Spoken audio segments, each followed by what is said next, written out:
Segundo Samuel 22, a partir do verso 29 ao 35, diz assim: Tu és a minha lâmpada, ó Senhor. O Senhor ilumina-me as trevas. Contigo posso avançar contra uma tropa. Com o meu Deus posso transpor muralhas. Este é o Deus cujo caminho é perfeito. A palavra do Senhor é comprovadamente genuína. Ele é escudo para todos os que nele se refugiam. Pois quem é Deus além do Senhor? E quem é rocha senão o nosso Deus? É Deus quem me reveste de força e torna perfeito o meu caminho. Ele me faz correr veloz como a gazela e me firma os passos nos lugares altos. É Ele que treina as minhas mãos para a batalha, e assim os meus braços vergam o arco de bronze. Oremos uma vez mais. Obrigado, Senhor, pela Tua presença, pela liberdade, por juntos aqui estarmos para cultuar o Seu nome. Continue conosco, Senhor, também continue com as nossas crianças, com os professores que agora dedicam ali o seu tempo, vida e dons a serviço dos nossos pequeninos. E que as nossas crianças continuem a receber a palavra da verdade, Senhor. E agora também abre os nossos corações e mentes para uma vez mais, ao ouvir a Tua voz, que sejamos transformados de glória em glória. Assim oramos, em nome de Cristo Jesus. Amém e amém. Podem vos assentar. Somente não se esqueçam, irmãos, também que o departamento infantil continua esperando voluntários. Okay? Você que queira servir as nossas crianças, por favor, fale com a Regiane. Nós estamos vivendo um momento muito especial, um momento de avanço em nossa igreja. Um momento que aparece e que eu não tenho dúvida que vem das mãos de Deus, onde nós podemos trilhar novos caminhos de edificação, desenvolver outras jornadas que já estavam em andamento, e assim proclamamos e assim iremos proclamar boas notícias em vários lugares e em situações bastante especiais. Só para te dar mais ou menos um apanhado, trazer à sua memória alguns eventos que têm acontecido. Neste sábado nós tivemos o 4º café da manhã das mulheres. Bendito seja Deus, isso se tornou uma realidade nesses últimos meses, onde agora as mulheres têm um núcleo, um lugar para uma reunião de comunhão, de edificação, de reflexão. E o meu coração se alegra muito em ver essa empreitada acontecendo. Nós tivemos, como vocês viram, como assistimos, o primeiro retiro de casais. Foi maravilhoso. Fomos renovados, ganhamos novas amizades, expandimos amizades já existentes, tivemos comunhão. E graças a Deus, antes do final do ano, já teremos um reencontro, um lindo jantar e assim prosseguiremos com esta empreitada também. Não para por aí, os adolescentes prosseguem, bendito seja Deus, com o pastor Eliseu na liderança, fazendo um bom trabalho, com ajuda, envolvimento de pais que se juntam nesta missão. A EBD dos adolescentes, conduzida pelo nosso irmão Carlos Fonseca, andando, movimento, uma estação. Na sexta-feira eles tiveram um tempo aqui abençoado, com Alexandre Banda, com uma palavra do pastor Júlio, e eu já ouvi essa manhã sobre alguns frutos que muito me alegrou. Nós demos início ao projeto A Bíblia com o Pastor, esse curso piloto dentro do que eu chamo de Instituto Perdizes, e a classe prossegue estudando a Bíblia às quartas-feiras. A classe está cheia, uma vibração muito gostosa estudando a Bíblia. O Instituto Perdizes será um centro de estudos bíblicos, viagens a Israel, palestras e diálogos da Bíblia com a sociedade. Tudo isso já está em operação, em preparo, em reuniões, estamos armando. Nós não podemos nos esquecer daquilo, como disse, que já existe, que se desenvolve. O lindo trabalho da Felicidade, o lindo trabalho da VEM. trabalho do MAS, o departamento infantil, a música, a obra de regularização e este sonho de finalizar o cimento. É um sonho. Iremos chegar lá. Essa semana, rumo ao culto da lembrança, mais preparo, mais reuniões. Amanhã, ore por mim, eu estarei lá na base aérea de São Paulo, falando com o comandante da Força Aérea, que prontamente se voluntariou para estar conosco aqui no nosso culto da lembrança neste momento histórico. E que vai reverberar muito além do nosso Brasil. E tudo isso, obviamente, coloque nesse relato todos os outros ministérios e todos os outros grandes momentos que a igreja tem vivido, sinaliza um tempo de visões estabelecidas, um tempo de visões desenvolvidas e expandidas, e como eu tenho dito, porque tenho certeza, é só o começo. É só o começo. Deus nos dá visões, Deus nos dá desafios, e ao mesmo tempo que as visões aparecem juntos com os desafios, Ele reafirma a sua presença do nosso lado. Ele que nos treina para todas as batalhas. Ele que nos treina, pois quer dar a cada um de nós, escute isso, cada um de nós, não somente alguns, para que cada um de nós, para que todos juntos possamos cumprir a nossa missão primordial, que é a missão da igreja, de ser sal e luz, de proclamar as boas notícias. Então, quando nós nos alinhamos com Deus na missão dada por Ele, nós nos tornamos e caminhamos, nos tornamos nesse exército, soldados dele que proclamam, que anunciam, que vivenciam e que repartem o que uma vez recebemos. Nos alinhamos com a vontade dele, porque da vontade dele nos afirma, nos confirma que ele não nos chamou para sermos usuários da fé somente. Nós, sim, somos beneficiados pela fé, todos sabemos disso. Mas Ele não nos chamou para simplesmente ouvirmos da fé e partirmos para as nossas casas, para as nossas semanas, dizendo que bom, o Senhor falou comigo e tudo bem, semana que vem eu volto para ouvir um pouco mais e a outra eu voltarei sem nada mais acontecer. O Senhor nos salvou, nos redimiu para que possamos servi-lo e também servirmos ao próximo. Por quê? Primeiro, porque o serviço é um ambiente de treinamento. Primeiro, porque o serviço é um ambiente de crescimento. Nós somos treinados em cada oportunidade que temos de servir e nessas oportunidades, nós desenvolvemos a nossa maturidade. Nós desenvolvemos a nossa caminhada, nós aprendemos com as dificuldades do serviço, porque, obviamente, todo serviço traz consigo uma dificuldade. Então, é um caminho de aprendizado. E ele continua a nos treinar. Você e eu, então, servimos em uma determinada área, nós colocamos as nossas vidas, o nosso tempo, a nossa energia, o nosso dom e dizemos, Senhor, estou aqui, eu quero fazer isso. E enquanto você e eu estamos servindo em uma determinada área, o Senhor já está nos preparando para a próxima. É incrível. Você pensa que só está fazendo aquilo e ele já está vendo aquilo e o próximo, aquilo. E o que esta base que vai ser criada em você com a experiência vai te permitir você ir para a próxima base e depois para a próxima base. E assim ele vai expandindo a nossa experiência e nós vamos crescendo em maturidade, crescendo através do laboratório do serviço. E continuamos a usar, a ter, a desfrutar dos benefícios da fé e da espiritualidade. Mas treinados em uma base, movemos para outra. Treinados naquela, movemos para uma outra.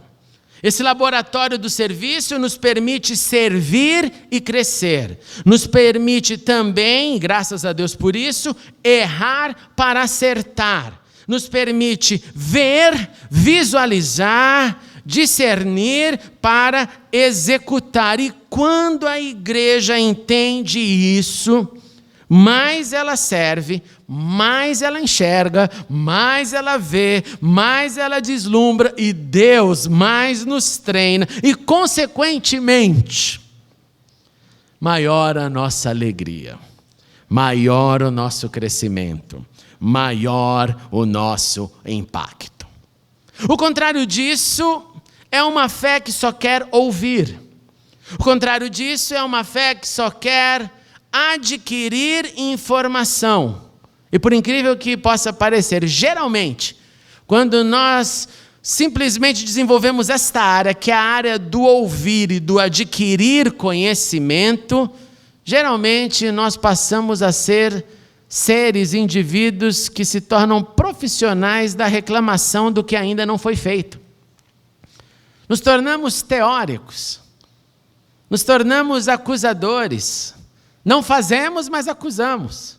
Está faltando isso, está faltando aquilo, está faltando aquilo outro. Hoje deu certo, não deu, agora não deu.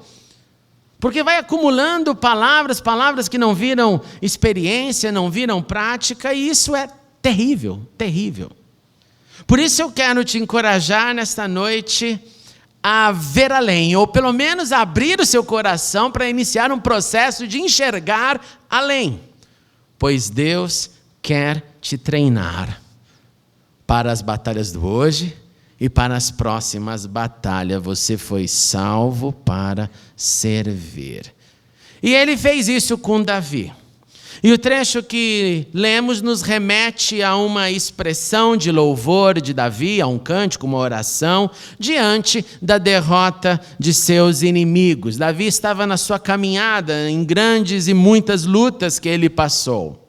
Este cântico, oração que nós lemos, também foi registrado no Salmo 18. Em casa leia, você vai reparar que é o mesmo conteúdo. E nós aprendemos neste cântico sobre alguns passos que mostram aquilo que chamei o tema dessa nossa conversa, que é da visão ao treinamento. E eu gostaria de compartilhar algumas ideias sobre esses passos, sobre essas possibilidades com você. Davi começa dizendo o seguinte, no Salmo e aqui dito no livro de Samuel: Tu és a minha lâmpada, ó Senhor. O Senhor ilumina-me as trevas. Quando a gente fala de iluminação, nós falamos de ideias, desafios, nós falamos daquilo que eu não via e comecei a ver. Quando eu falo de iluminação, eu falo de alguma coisa que veio e que no passado a gente usava um termo eureka, veio uma solução, veio algo na minha mente, eu consegui visualizar. Quando eu falo de iluminação, eu falo daquilo que clareou na minha mente, que eu descobri um porquê, ou uma razão, ou uma solução para um problema que ninguém enxergava. Iluminados são seres que vêm além. Costumamos dizer assim, até mesmo em outras religiões, usam-se o termo, o ser ali é um ser iluminado. Iluminação é aquilo que me faz ver o que ninguém vê. Todo mundo vê o escuro, todo mundo vê o negativo, e alguém que tem uma iluminação interior consegue ver dentro do negativo, ou dentro da escuridão, aquilo que chamaríamos de luz no final do túnel, ou luz durante todo o túnel. Iluminado é aquele que percebe que não deve enxergar o que todo mundo vê, porque todo mundo vê, e porque acontece só aquilo na sociedade que todo mundo vê uma coisa. Se você estudar grandes biografias de grandes homens, de grandes desenvolvimentos, eles sempre estavam na contramão de todo mundo. Todo mundo estava dizendo A, ele dizia, não, parece que tem um B. E no B ele enxergava um caminho a mais. Aí você pode dizer, não, eu não sou um ser iluminado, eu não quero empreender nada, eu não quero ver nada. E ok, tudo bem, você não precisa fazer um grande empreendimento na sua vida, mas existe iluminação de Deus disponível para você. Existe uma iluminação que no mínimo tem que fazer você ver a mais. Porque se eu vejo somente aquilo, um exemplo clássico, aquilo que a sociedade prega, aquilo que a política me mostra, aquilo que os dramas que acontecem todos os dias vão colocando no nosso coração, eu vou me tornando um ser, na verdade, mais cheio de trevas do que luz. Porque nós não somos inspirados no dia a dia com muitas iluminações. E então nessa história você vê esse pedido lindo, tu és a minha lâmpada. Tu és aquele que pode abrir um caminho, o Senhor pode me dar visão, ideias, desafios. Por quê? Porque todos possuem a capacidade de ver alguma coisa. Alguns mais, outros menos, é óbvio. Mas todos possuem essa capacidade. E o mais lindo disso é que você vê o que eu não vejo e eu vejo o que você não vê. Agora, na multiplicidade dessas visões, dessas iluminações, dessas ideias, nós nos tornamos mais fortes, nós nos tornamos com o nosso impacto ainda maior, porque você vê algo na sua área, diante do seu talento, daquilo que você tem, eu vejo na minha, diante do meu talento, dos meus dons, das minhas também dificuldades, e juntos nós vamos cooperando um com o outro, e assim as trevas podem ir se dissipando. Por isso que Jesus disse, sim, que nós temos a missão de ser luz, como Ele era e é a luz. Iluminado é aquele que olha para a vida e através do poder do Espírito Santo consegue ver saída e não problema. Iluminação de Deus vem para nos tirar da visão comum, da horizontalidade que só consegue ver desgraça, para ver graça de Deus. E a iluminação não tem fim, ela não é uma medida que, olha, eu vou colocar uma iluminação aqui nesse ser, ele vai ver isso, vai fazer isso na vida e nunca mais ele verá nada. Não! Porque a partir do momento que você começa a desenvolver essa conexão com Deus e Deus começa a expandir a sua mente, você descobre que é um ambiente de infinitas possibilidades. Porque eu posso chegar diante de Deus e dizer, Senhor, Tu és a minha lâmpada, ilumina-me. O problema é que geralmente a iluminação traz também muitos desafios. Tira a gente da zona de conforto. E é interessante que às vezes eu acompanho muitos casos, como vocês sabem, convivendo com pessoas que pede saída de Deus. Aí Deus vem dar uma iluminação tremenda. Daí a pessoa fala, poxa, mas vai dar um trabalho esse negócio. Mas você estava pedindo, poxa, você não estava feliz com o que estava acontecendo. Que dá trabalho, dá. Todo grande feito dá trabalho. Qualquer manifestação nova vai gerar um trabalho. Então o primeiro ponto que esse texto nos inspira é: eu posso chegar a Deus e dizer, Senhor, Tu és a minha lâmpada, Senhor, ilumina-nos. Senhor, traz clareza em qualquer área, em qualquer situação, do pessoal ao profissional, do emocional ao espiritual. Não importa, Ele tem luz para nos dar. Porque a luz que brilhamos não é nossa, a luz que brilhamos é dele. Então, se ele é, como nos diz o texto, o Pai das luzes, eu peço ao Pai das luzes que me ilumine em todos os meus caminhos, para que eu prossiga sempre com uma visão diferenciada e não uma visão contaminada, como é da maioria dos seres que nos cercam. Segundo, o texto diz, contigo eu posso avançar contra uma tropa. Com o meu Deus eu posso transpor muralhas. Você já pulou uma muralha, algum muro bem alto na sua vida? Alguém já fez isso? Eu tive um momento que eu fiz isso, foi um momento muito interessante, porque eu sempre fui muito medroso, medo de altura. Eu tenho medo de altura terrível. Eu não tenho medo de morrer num conflito bélico, nunca tive medo, passei minha vida andando pelos morros, desde a minha infância evangelizando, não tinha medo, esse medo não tinha mais, falou em altura, morro de medo. E eu lembro que numa ocasião eu estava no exército e apareceu uma grande muralha e todo mundo começou a subir. Eu comecei a ver a minha hora de chegar. Eu falei, não, meu Deus, tem misericórdia, volta agora, Jesus. Eu fiz todas as orações possíveis que você pode imaginar. Quando eu vi que não tinha mais saída, que era o único caminho, que eu tinha que transpor aquilo, obviamente eram umas 3 pessoas ajudando para que pudesse subir um no ombro do outro, até que era muito alto. Me veio uma força cheia de medo. E eu falei, Senhor, vai ser agora. Gente, eu chorava, eu ria tudo ao mesmo tempo e desespero. Sabe que você chora e ri ao mesmo tempo? Não dava tempo para parar para chorar, mas a lágrima e o riso aconteciam ao mesmo tempo. Era um mecanismo de defesa dizendo, Senhor, me tira dessa. Até que na hora que chegou a minha vez, não tinha onde sair, bateu um Espírito de Deus, só pode ser. E eu comecei a subir, pisar na cabeça dos outros, no ombro, e todo mundo estava lá para me ajudar. Coitado dos irmãos, eu com certeza era o mais pesado do grupo. E eu subi, na hora que eu agarrei no topo dela, eu puxei, joguei a perna, o coturno passou, e eu subi. Na hora que eu olhei para baixo, eu falei, meu Deus, é alto. Ao mesmo tempo que veio aquele sentimento, consegui. Pena que não tinha um telefoninho para tirar uma foto lá em cima, irmãos. Obviamente ninguém ficava com telefone naquela época, e não tinha como fazer o selfie naquele momento. E a alegria de subir aonde eu jamais iria voluntariamente, jamais iria voluntariamente, foi fantástico. Os anos se passaram, aquilo ficou na minha cabeça.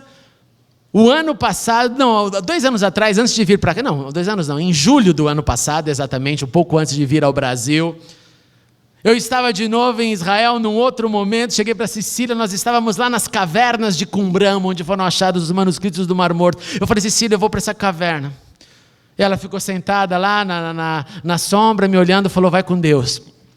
E eu fui, comecei a andar sozinho, fui. Na hora que eu cheguei no penhasco, eu olhei, falei, eu vou entrar nesse negócio. E fui indo, não olhei para trás. De repente, entrei dentro da caverna, o coração cheio de alegria. Entrei na caverna onde o manuscrito da Bíblia foi achado, cheio de alegria. Na hora que eu olhei para baixo, falei, o que eu fiz?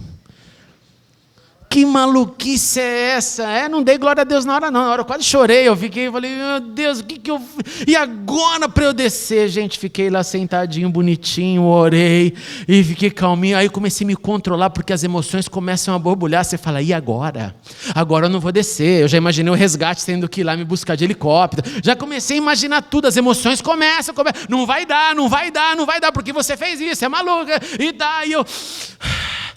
Respira que vai dar. Eu subi, eu desço. Não tinha uma alma viva, nem um beduíno para me ajudar naquele momento. E eu comecei a descer devagar e fui descendo. De repente eu desci. E o coração ficou cheio de alegria. Falar, caramba, entrei naquilo que eu li, os livros que eu estudei. Pude transpor esta muralha. Pude vencer eu mesmo, e o sentimento de alegria foi fantástico. E o sentimento de alegria era proporcional à constatação de que a pressão, às vezes, é um excelente companheiro, que te faz controlar a sua mente, o batimento cardíaco, respirando e dizendo, eu vou conseguir isso. Onde também é muito comum, nessa hora, não dá, e a pessoa entra em pânico, se desespera e começa a chorar e se entrega. Mas aqui o texto nos diz, olha, contigo eu posso. Perceba, não é sozinho. Contigo eu posso avançar contra uma tropa, que era o momento dele, as guerras mesmo, verdadeiras. Com meu Deus eu posso transpor muralhas, eu posso transpor naquilo que é um bloqueio, eu posso ir além. Então, eu sou iluminado com uma visão, e nessa visão eu prossigo, e prosseguindo, eu me depararei com muralhas, e eu posso transpô-las, porque Deus é conosco. Ele continua dizendo, este é o Deus cujo caminho é perfeito, a palavra do Senhor é comprovadamente genuína. Ele é escudo para todos os que nele se refugiam. Sua palavra é verdade. Como que eu sei disso? Como que você sabe que a palavra de Deus é verdade? Então, alguém te perguntar, você segue a Bíblia, como que você sabe que ela é verdade? E a resposta não é você falar, não, porque existe manuscritos, porque existe história. A resposta não é essa. Essa é secundário. Existe. Mas a grande verdade que eu sei que essa palavra é verdadeira é porque ela é viva em mim. Porque ela é viva em você. Porque eu posso olhar no fundo de olho de uma pessoa e dizer, olha, não acredite em mim. Faça prova de Deus e de sua palavra e você vai ver que Ele é real. Não acredite, faça o do contra. Brigue contra a minha fé. Mas tenha coragem de se abrir para Deus e dizer, se o Senhor existe, faça aquilo que o Senhor diz, que o Senhor sabe e que o Senhor faz. E Ele se manifesta porque Ele é real. Então a sua palavra é genuína, eu não tenho dúvida, ela me protege. Aqui a linguagem, Ele é escudo. Lembra de Paulo escrevendo aos Efésios, além disso, usem o escudo da fé, com o qual vocês poderão apagar todas as setas inflamadas do maligno. Em outras palavras, o nosso tema, o nosso livro, a nossa crença, o nosso alicerce é genuíno, é verdadeiro, é poder de Deus para quem crê. Ele é o nosso escudo. Então eu sou iluminado, então eu transponho muralhas e eu tenho um escudo para setas, para problemas, para adversidades, em outras palavras, para qualquer ataque que venha, e obviamente que ele sempre vem. Pois quem é Deus, além do Senhor, ele pergunta, e quem é rocha, senão o nosso Deus? Rocha nos fala sobre um local seguro, um local inabalável, um local sólido, um abrigo, uma proteção. Uma das verdades que nós entendemos através da arqueologia e dos achados em Israel é que quando perceberam que aquele lugar era um lugar cheio de rochas, para nós olhando, você fala, poxa, cheio de rocha vai ser difícil para plantar em todos os lugares, se tem muita rocha vai ser difícil. Mas a constatação do mundo antigo foi, cheio de rochas, que bom, porque usaremos as rochas para construir de utensílios para as nossas cozinhas, as nossas casas, muros, muralhas e proteção. O Senhor é nossa rocha, significa Ele é um abrigo, Ele é algo que eu posso segurar bem firme, e essa rocha é inabalável. Agora, quando chegar no final do ano, os judeus comemorarão Hanukkah, e uma das músicas conhecidas é Maoz de Sur Yeshuati, rocha da minha salvação. Ele é uma rocha, Ele é um lugar seguro. Ele não vai simplesmente descer como uma avalanche, porque não é estável. Ele é uma rocha estável para todos nós, e eu tenho nele, em Deus, proteção e abrigo. É Deus quem me reveste de força e torna perfeito o meu caminho. Perceba, a força não é minha, a força não é sua, a força não é nossa, a força é dele em nós, à medida que necessitamos. E se você reparar na sua vida, você precisou e você ainda precisa de várias manifestações da força de Deus em medidas variáveis. Um momento é uma força de um tamanho, outra hora é uma força grandiosa. E nós sentimos e nós recorremos a Deus e nós pedimos a Deus, Deus, eu preciso da sua força. Às vezes é para encarar o dia a dia, às vezes é para encarar uma má notícia. Às vezes é simplesmente para viver o cotidiano, às vezes é para ser renovado diante do desânimo. Nós sentimos a força de Deus. Em múltiplos momentos da vida nós vivemos a necessidade da força de Deus, e essa força se manifesta sempre que precisamos. É Ele quem nos sustenta. Não se esqueça, a força não é tua, a força é do Senhor em nós. Ele me faz correr veloz como a gazela, me firma os passos nos lugares altos. Eu acho lindo essa parte, porque ele fala sobre velocidade e equilíbrio. No andante, na marcha da vida, que ao contrário da inércia, não se esqueça disso, o discípulo sempre está indo, ele está sempre em movimento e nunca parado. Ele vai andando e ele pode ter velocidade, e ele pode inclusive subir para lugares cada vez mais altos. É como se Deus estivesse manifestando aqui algo muito bonito.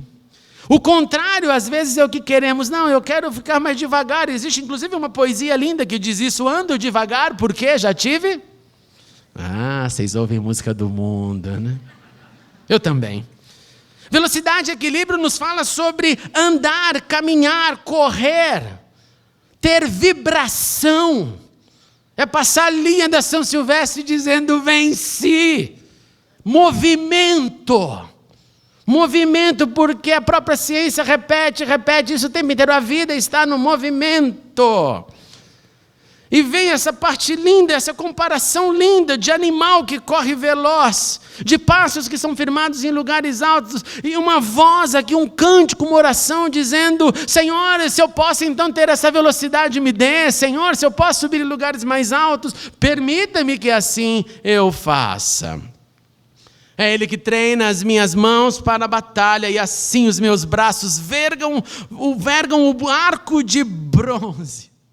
É muito bonito, é como se aqui entendêssemos quase que um problema dentro desse texto, que é o seguinte: arcos são feitos na história de madeira. Arcos são feitos de madeira. Por que então ele usa dessa linguagem? Senhor, o Senhor vai me ajudar, eu vou ser tão forte que eu vou fazer então essa envergação num arco de bronze.